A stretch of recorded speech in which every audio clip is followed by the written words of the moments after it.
The clock on his desk ticked like a bomb about to detonate. 6 days from retirement, Victor Hensley's cold stare told me my world was about to collapse. I sat across from Victor Hensley in his sleek Minneapolis office, the city skyline mocking me through the window. My hands gripped the arms of the chair, knuckles white, as he leaned back, his voice smooth as glass. 20 years, Roger? Quite a run at Halstead Industries. His words sounded like a eulogy. I forced a nod, my gut twisting. I had been the senior quality control officer, the guy who caught defects before they became disasters. 6 days from now, my pension would fully vest. A finish line I had bled for. He slid a manila folder across the desk, its edges crisp, like it had been prepared just for this moment. Budget cuts, Roger? We're letting you go. Effective immediately. His eyes flicked to the folder, avoiding mine. Budget cuts. Halstead had just posted record sales. My mind raced, piecing together the lie. This was no random decision. It was surgical, timed to rob me of what I had earned. Sign by tomorrow, or the severance is gone, he added, tapping the folder. HR will help you clear your desk. The room felt smaller, the air heavier. I should have been angry, should have shouted. Instead, a strange calm settled over me. I saw the pattern, clear as a failed batch report. They wanted me out before I could claim what was mine. Thank you for the opportunity, I said, my voice steady. I took the folder, unopened, and stood. Victor's brow twitched, like he expected me to beg. I smoothed my tie and walked out, my steps echoing in my head like a countdown. Clara from HR hovered as I packed my things. A photo of my late wife, Ellen, her smile frozen in time. A worn plaque for 25 years of service. A coffee mug my son, Daniel, gave me when he was 10. I left most of it behind. What mattered could not fit in a box. I'm so sorry, Roger, Clara whispered, glancing at the security guard, Tom, lingering nearby. It is what it is, I said, but my mind was already elsewhere. This was not just unfair. It felt wrong, maybe even illegal. Tom held the door as I left, his face tight. Take care, Mr. Callahan. I nodded, stepping into the sharp Minnesota air. The folder burned in my hand, a grenade I had not yet pulled the pin on. Then, a voice cut through. Roger, wait. Victor stood in the doorway, his coat half on, his composure fraying. Sign it tonight. Do not make this harder than it needs to be. His tone carried a crack, a hint of desperation. I met his gaze, unblinking, and said nothing. He turned back inside, the door slamming shut. My car felt like a confessional as I sat there, the folder unopened on the passenger seat. 20 years of late nights, missed birthdays, arguments with bosses to keep the line safe. All for this. But I was not done. Not yet.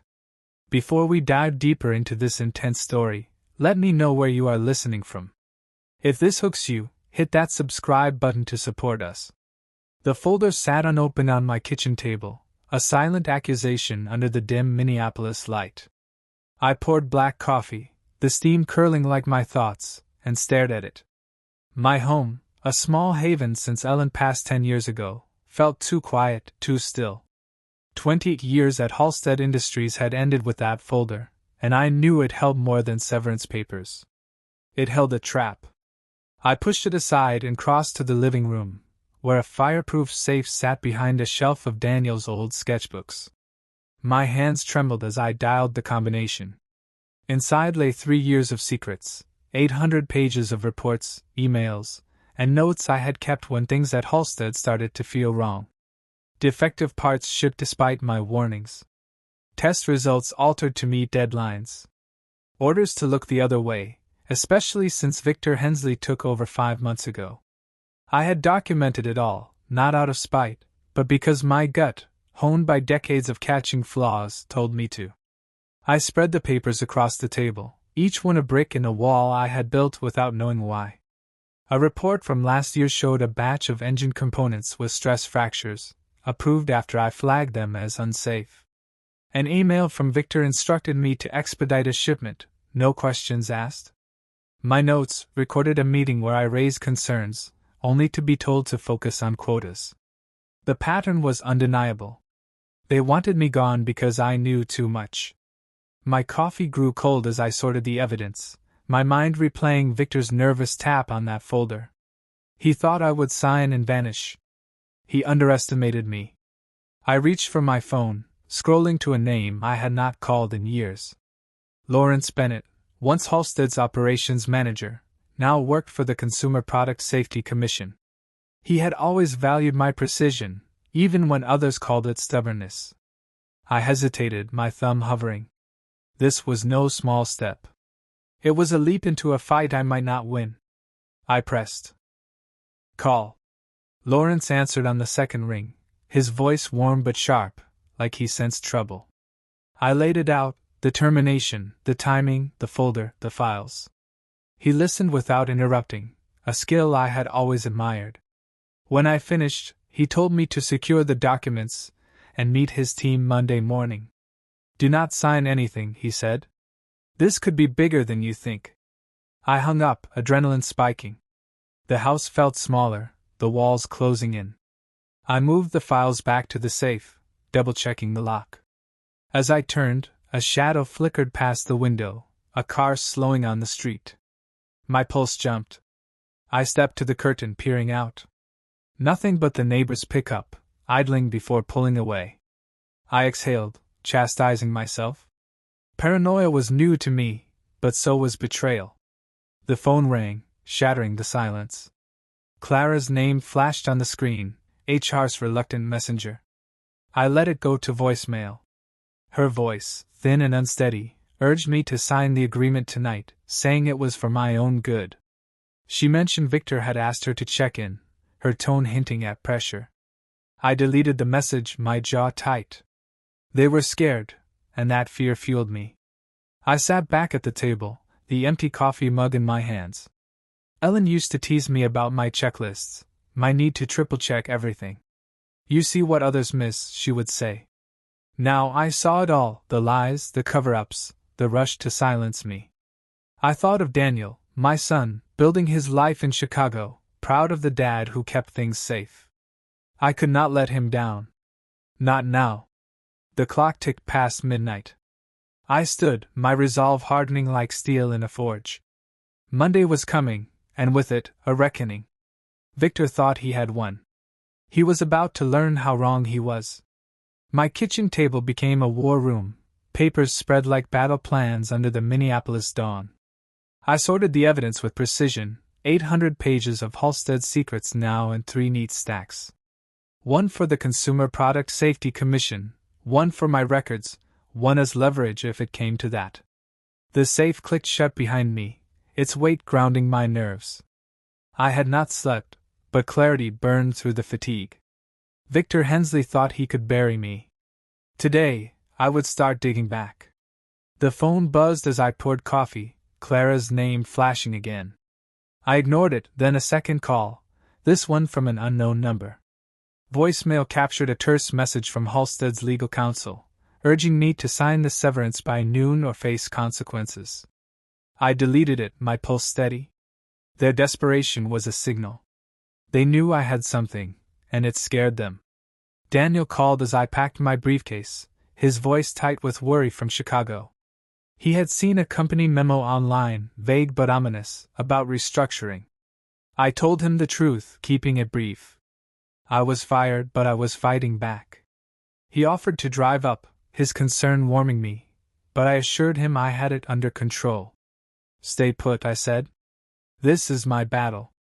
Hanging up, I felt Ellen's absence sharper than ever.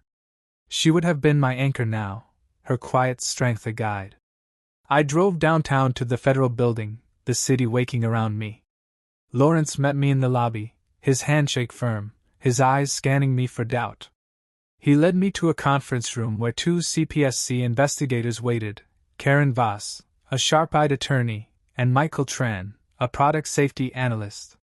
They listened as I laid out the case, my voice steady but my hands restless. I showed them reports of defective engine parts shipped to clients, emails from Victor overriding my objections, and logs of ignored safety tests. Michael's frown deepened as he flipped through the pages. Karen took notes, her pen moving fast. They confirmed the evidence pointed to systemic fraud, endangering lives for profit. As I left, my phone lit up with an email from Victor himself. The subject line read urgent. He claimed the severance offer was generous, but it would vanish if I did not sign by end of day. His words dripped with false concern, masking a threat. I archived it, another piece of ammunition. Driving home, I felt the weight of what I had started. This was no longer just about my pension. It was about truth. That evening, I stopped at my usual coffee shop, a quiet spot near home. I needed air, space to think. As I sipped my drink, a shadow fell across the table. Victor stood there, his coat unbuttoned, his face a mix of strain and bravado. He sat without invitation, his voice low. He offered double the severance, cash under the table, if I handed over any documents, and walked away. His eyes darted to the door, like he expected someone to barge in. I leaned back, my heart pounding but my face blank. I told him I had nothing to give. He leaned closer, his breath sharp with coffee and panic, saying I would regret this. I stood, left my cup, and walked out, feeling his stare burn into my back. At home, I locked the door, my hands shaking as I checked the safe again. Victor's move was reckless, a sign he was unraveling. I called Lawrence, reporting the encounter. He advised me to document it, saying the CPSC was already pulling Halstead's records. I wrote it down, every word, my pen digging into the paper. The phone rang again, Clara's voice on voicemail, almost pleading now, saying Victor was furious and I needed to reconsider. I turned it off, the silence louder than ever. Daniel texted, a simple message. You got this, Dad? I held the phone, my chest tight. I was not alone, but the path ahead felt narrower, darker. The CPSC had my evidence. Victor had his threats. I had my resolve, and it would have to be enough. The Minneapolis skyline loomed gray as I woke to a phone buzzing with news. A local headline screamed Halstead Industries under fire, citing safety violations and a CPSC probe. My evidence had ignited a storm, and the company was reeling. I sipped coffee, my hands steady but my mind racing. Victor Hensley's desperate coffee shop offer replayed in my head, a crack in his armor I had not expected. Today, I would widen it. Clara called at dawn, her voice frayed. The board wanted to meet, offering to reinstate my job and pension if I cooperated.